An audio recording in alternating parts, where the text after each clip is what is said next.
కడప జిల్లా పులివెందుల ఒంటిమిట్ట జెడ్పీటీసీ ఉప ఎన్నికల యంత్రాంగం సర్వం సిద్ధం చేసింది. ప్రతి పోలింగ్ కేంద్రం దగ్గర డ్రోన్ కెమెరాలతో నిఘా ఉంచింది. ఎన్నికల బరిలో మొత్తం 11 మంది అభ్యర్థులు ఉన్నారు. 550 మంది పోలీసులు, 4 ప్లటన్ల ఏఆర్ పోలీసుల బలగాలతో భద్రతా ఏర్పాట్లు చేశారు. పులివెందులలో 5 పోలింగ్ కేంద్రాలు, 5 సమస్యాత్మక ఉన్నట్లు గుర్తిన సమాచారం. పులివెందులలో ఇప్పటి వరకు 750 బైండ్ ఓవర్ కేసులు నమోదు చేశారు.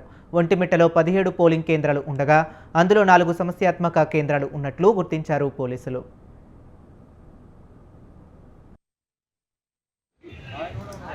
సాయంత్రం 5 గంటలకు ముగుస్తుంది. తర్వాత రిసెప్షన్ కేంద్రం మనకు కడప మౌలాన అక్కడ మను పాలిటెక్నిక్ దగ్గర రిసెప్షను, అక్కడ అకౌంటింగ్ కూడా జరుగుతుంది. ఇక్కడ మాత్రమే డిస్ట్రిబ్యూషన్ ఉంటుంది మన దగ్గర. 5 గంటల సమయానికి ఎవరైతే కీలో ఉంటారో వాళ్ళకు ఓటర్ స్లిప్లు ఇస్తాము. చివరి ఉన్న వ్యక్తి నుంచి ఓటర్ స్లిప్లు ఇస్తాము. అప్పటి వరకు ఉన్న కీలో ఉన్న వాళ్ళందరికీ ఓటు సౌకర్యం కల్పిస్తాం. ఒక పార్టీకి ఒకరికి మాత్రమే ఇప్పుడు పోలింగ్ ఏజెంట్ గారు పోలింగ్ ఏజెంట్లకు అక్కడ పిఓలకు రిపోర్ట్ చేస్తారు ఏజెంట్లు. రేపు వాళ్ళు ఇస్తారన్నమాట.